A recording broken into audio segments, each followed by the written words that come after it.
John, I've not known you long, but I love you already. But I have to say that it's disingenuous to claim that the biases that are exhibited on Fox News are any different from the biases exhibited on MSNBC. It's difficult to suggest that these corporations operate as anything other than mouthpieces for their affiliate owners in BlackRock and Vanguard. And unless we start to embrace... And also, mate, like, just spiritually, if I may use that word in your great country, we have to take responsibility for our own perspective.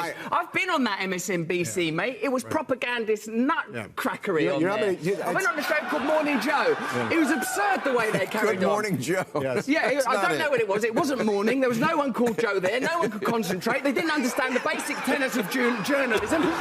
No one was willing to stick up for genuine American heroes like Edward Snowden. No one was willing to talk about Julian Assange and what he's suffered trying to bring real journalism to the American people. And I think to sit within the castle of MSNBC throwing rocks at Fox News is ludicrous. My friend, Make MSNBC better. Make MSNBC great again. My friend, I would... The moment... Fight them on a territory you can win on, Joe.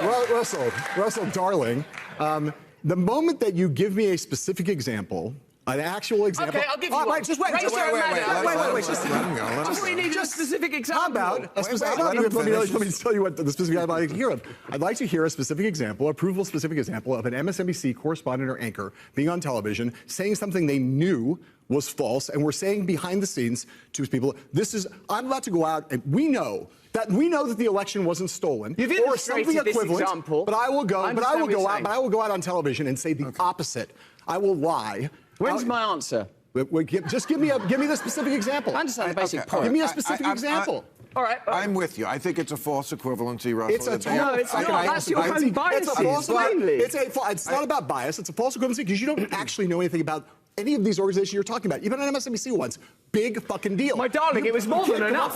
You can't come up with such a carry. You don't have a single actual fact. Do you want an example? Do you want an example? Yes. The ludicrous, outrageous criticisms of Joe Rogan around ivermectin, deliberately referring to it as a horse medicine when they know it's an effective medicine. Yeah, that's what not a bad Rachel example. Maddow turning up on the TV saying, if you take this vaccine, you're not going to get it, when it hadn't been clinically trialed for transmission. Non-responsive. You have to listen. Wait. Do you think you can improve America by determinedly and avowedly condemning Fox News without acknowledging that you're participating in the same game? Did you not just listen to Bernie Sanders, someone who plainly, legitimately believes in this country and believes it's possible to change, but is bound by corruption, is bound by the lobbying system?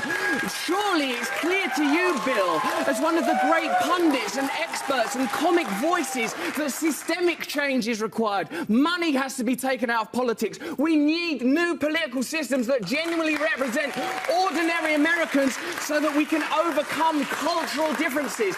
And bickering about which propagandist network is the worst is not going to save a single American life, not improve the life of a single American child, not going to improve America's standing in the world, and the world needs a strong America. I'll tell you that. I'll tell you that.